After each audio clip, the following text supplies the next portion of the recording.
Magandang araw po, welcome po sa aking channel, Nov9 TV.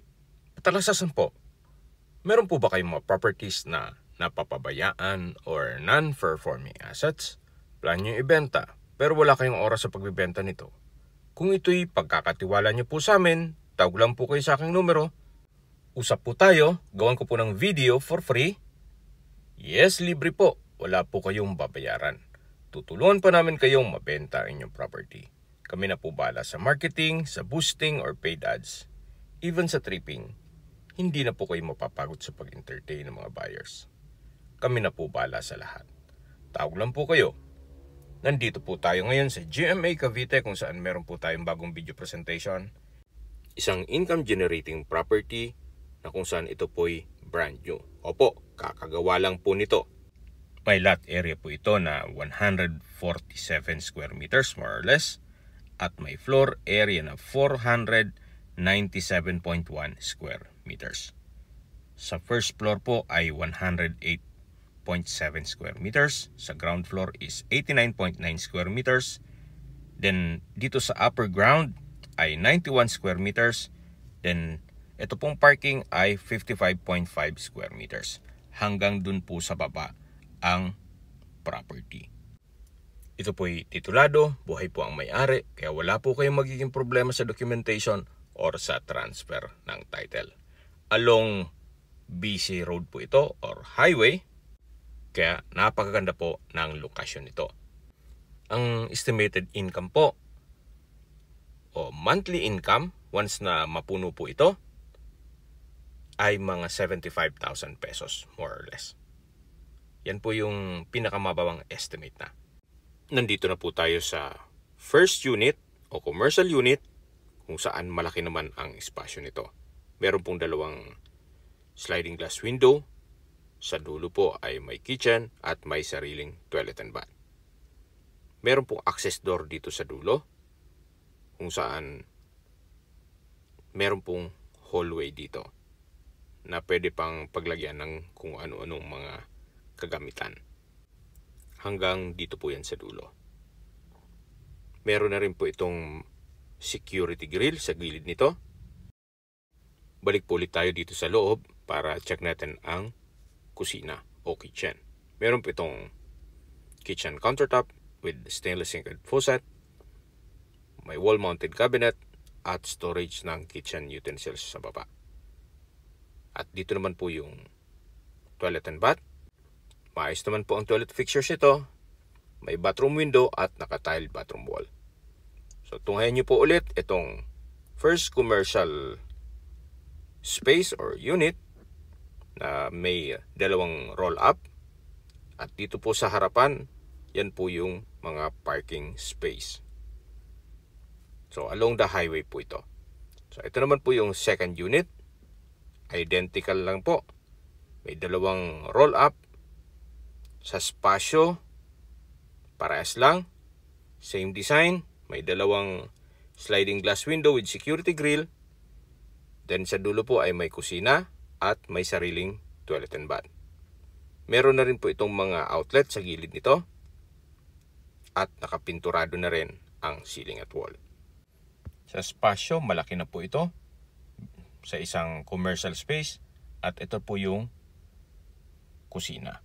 Naka-kitchen countertop with stainless sink with faucet, wall-mounted cabinet at storage ng kitchen utensils. Meron na rin pong circuit breaker.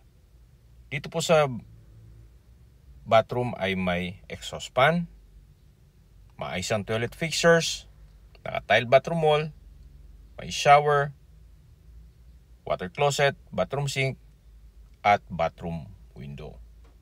Ganun din po dito sa side, may access door papunta dito sa hallway.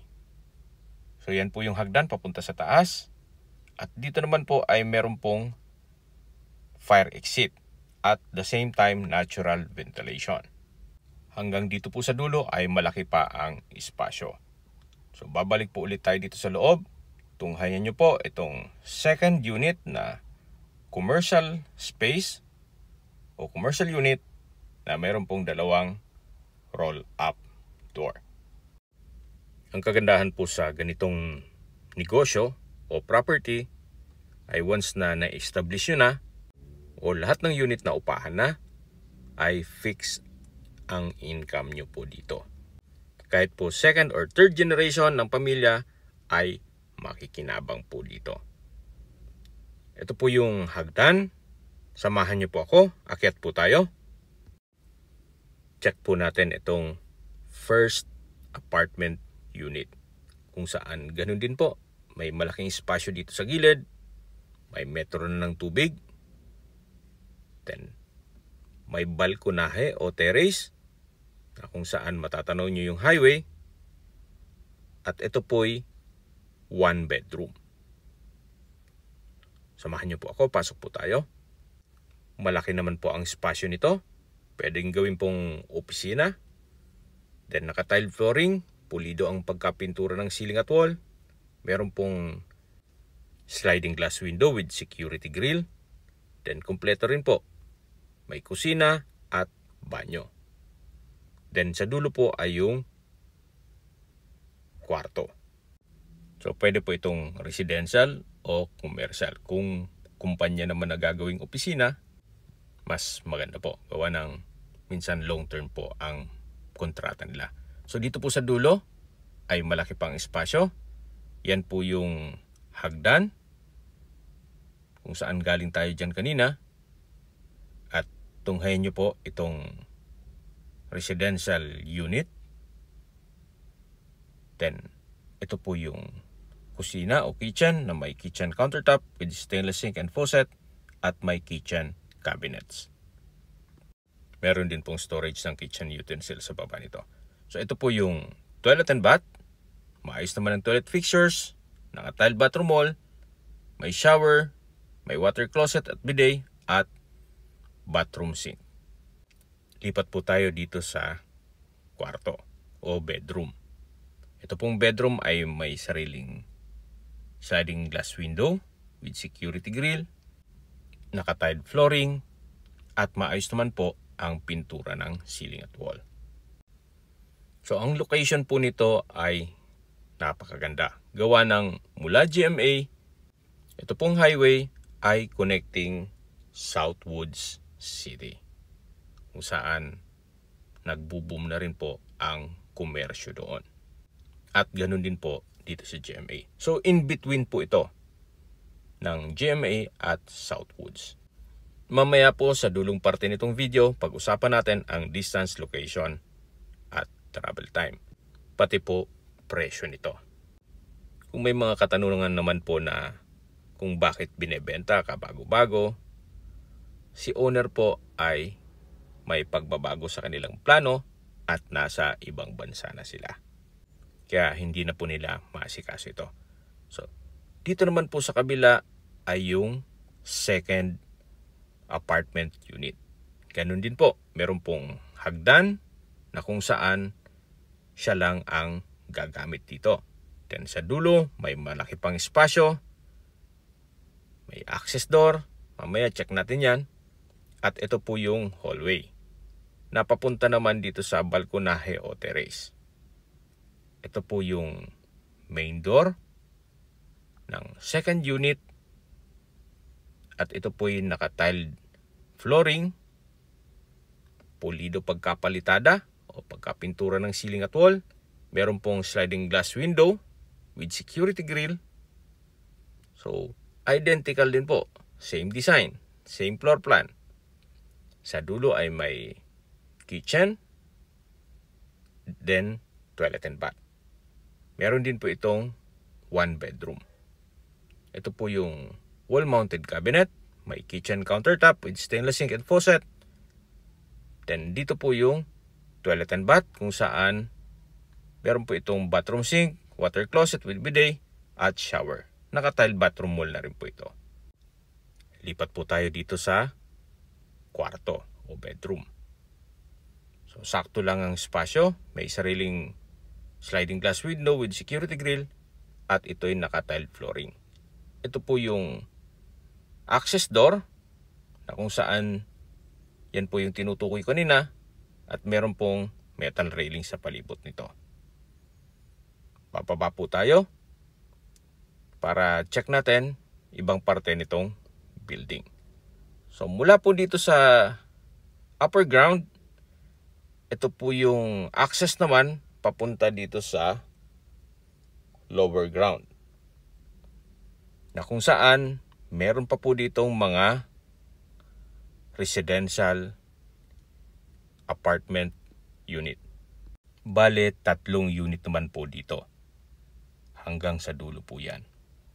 Pakita ko po sa inyo itong bakanting unit kasi yung iba ay may nangupahan na.